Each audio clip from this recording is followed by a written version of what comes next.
Wow, what a great way to start this video. Um, this week's topic is about trans bathrooms, laws, and I think I'm just going to talk about how I feel about just trans people and public bathrooms in general. Um, Personally, I think it's a really big safety issue. Um, so like my thing is, if I felt like because I still even have this issue. If I feel like before I felt like I didn't pass or anything like that, I wouldn't use the men's restroom, um, because I just felt like I was putting myself in danger.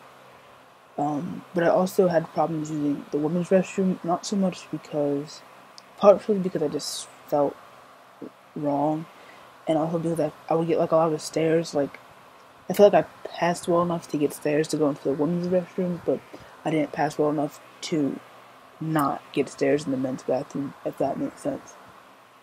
So I would usually try and go to a family bathroom, which even now sometimes I still do that just because I feel a little bit safer. I just have a lot of anxiety when it comes to public restrooms.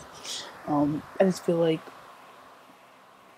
trans people are out there. They obviously exist, and since the media has been paying a lot more attention to them, I think a good law would be not so much to say, okay, well, you have to, use the bathroom that corresponds the sex on your birth certificate, or whatever that is, but more so like make more gender neutral bathrooms, make more family restrooms, things like that, so people can feel safe.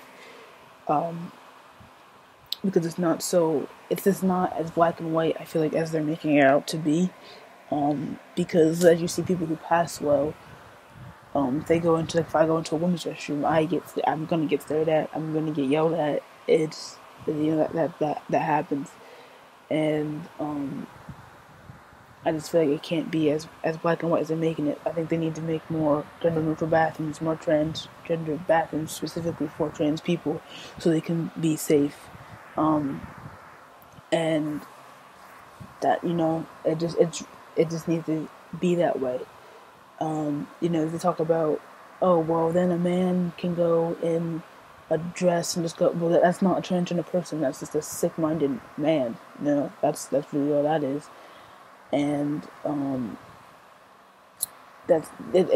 feel like that really, you're putting the blame on innocent people who are just trying to use the bathroom that makes them comfortable. But I guess I understand what the same time they're saying, but they are literally making people who are innocent the villains instead of the actual villains in that situation. That's why I feel like they should just have like a transgender bathroom, gender bathroom, or family restrooms that are just anyone can go into, just unisex, gender neutral, whatever you want to call it, because you don't have to worry about that if you feel like you don't pass well enough to go into the bathroom that makes you most comfortable. Like me, I can use the men's bathroom if I'd like. And I haven't been stopped. I haven't been given a weird look or anything like that. But it obviously takes time, and most people aren't just gonna like be able to pass that one right away, and it's a lot of like nerves and things like that.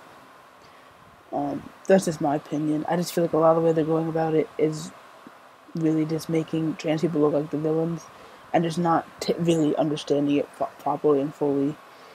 And then I just feel like another thing is sometimes as other trans people, they don't realize that when they do certain things, like they go into certain bathrooms where they don't pass well, they're putting themselves in danger. Which, I mean, obviously, it's not their fault. Like, you want to go into the bathroom that makes you feel right, but they are putting themselves in danger because there are obviously assholes out there who could hurt them. That's why I think that there should be more gender neutral bathrooms to avoid this issue a little more until one passes. Because I don't think they're going to have someone stand outside the door, checking your birth certificate, But that's just how I feel on the situation. And hope that helps. Hope that makes sense. Hope it doesn't offend anybody. But till next time, guys. Peace.